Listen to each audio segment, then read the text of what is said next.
माझं नाव अभिराज विनोद राठोड. नमस्कार, माझे नाव जय अशोक राठोड.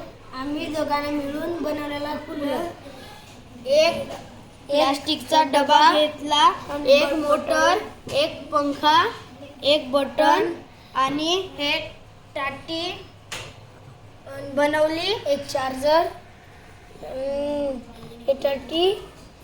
याच्यात पाणी टाकले की या टाकीत पाणी टाकले की आपल्याला थंड हवा देते आणि आपल्यासाठी घरगुती कूलर आहे.